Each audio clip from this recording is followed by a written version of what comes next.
So behind me is Jekyll Island, Georgia. I'm going to go ahead and give you a kind of off the beaten path tour of it. Hope you enjoy.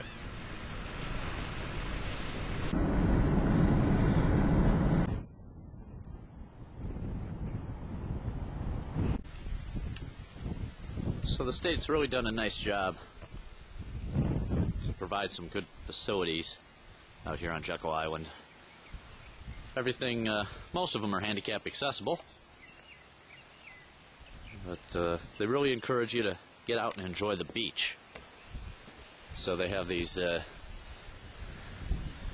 nice changing areas, decks, showers, pretty much anything you would need to come and enjoy this area. So this is one of the paths that'll take you out to the beach. What really keeps this island so pristine is its sand dunes.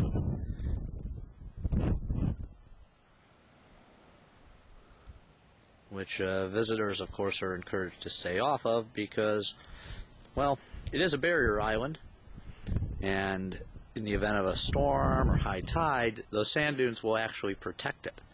So you want to keep those as pristine as possible.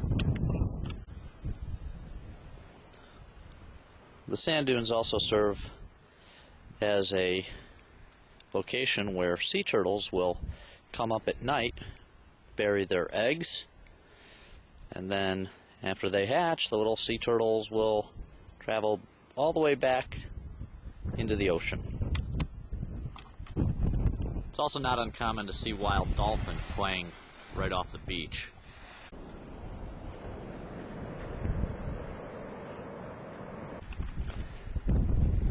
As you can see, the sand is very heavily compacted, so it's a perfect platform to walk on or ride a bike on. You don't sink in at all. It takes little to no effort to walk on here. This is one of the many little picnic areas out here on Jekyll Island. It's actually very nice, very quiet, very peaceful. Okay, in all my years coming out here, I have never seen an alligator on this island.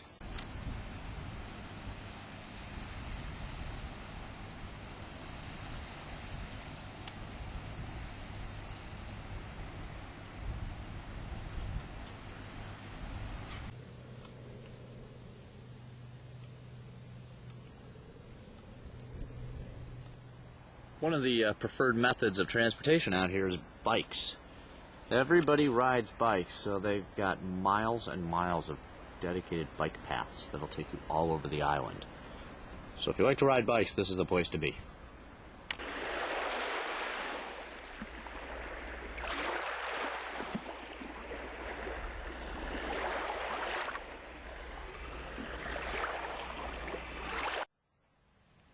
So this is known as Driftwood Beach. It actually gets its name, well, from all of the driftwood that seems to pile up on it. You can see that how the trees have literally bent from the wind. Right now it's low tide, and there are people out walking on the beach, and dogs playing. I did see some bike riders earlier. Across the sound is St. Simon's Island. It's a very nice place.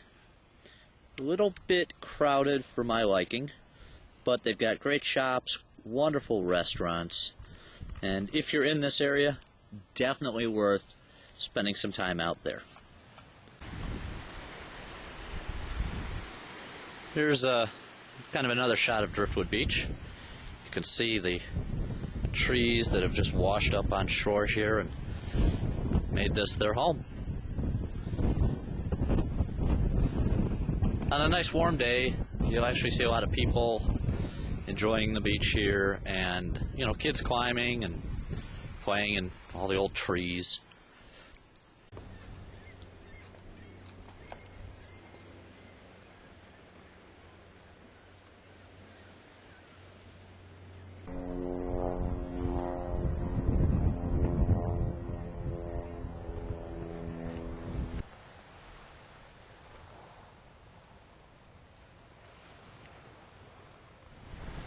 This is the fishing pier located at the north end of the island. I'm sure when the weather is better, there's a lot more activity. Right now it's kind of windy and rough. Jekyll Island also does have a full-service campground, which I'm not a camper, but the ones I've talked to have said it's very, very nice.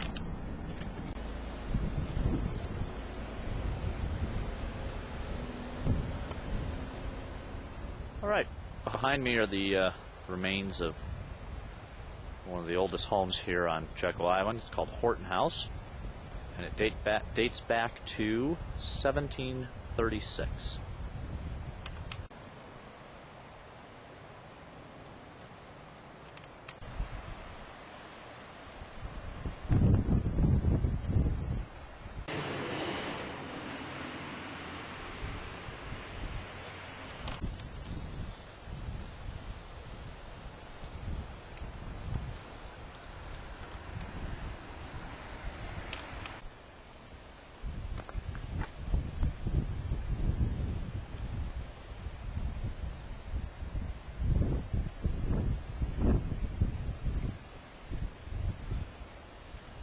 This is actually one of the burial areas right next to Horton House, where family members were entombed. You can see that this tomb's not doing so well.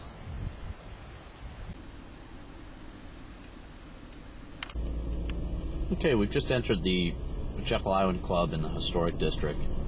This area is where old millionaires used to make summer cottages. We've got the Goodyear family and a whole bunch of other ones. So these cottages are quite impressive, I have to tell you that.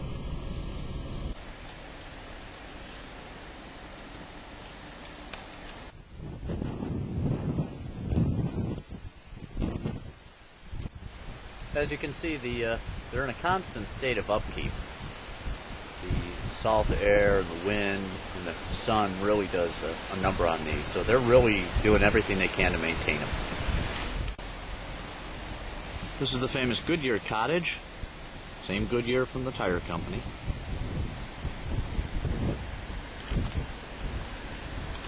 This is the Jekyll Island Club. This is now a hotel. But in the turn of the century, this was the place to come and spend your summers.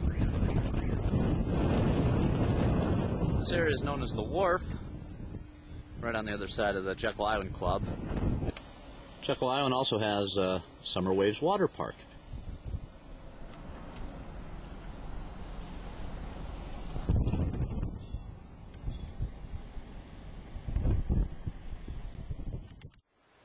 During World War II, Jekyll Island actually held a strategic advantage. They set up gun batteries to thwart the potential U-boat attack that was ever so prevalent along the east coast here. So we'll hike over and go ahead and find that site.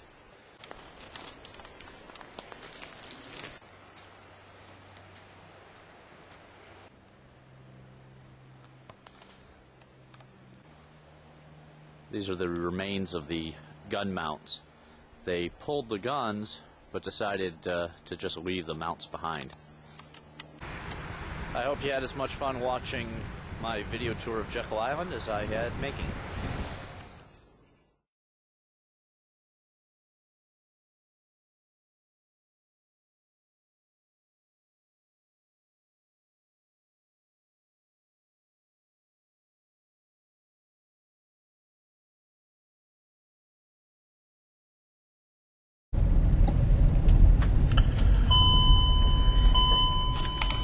Are actually there were two batteries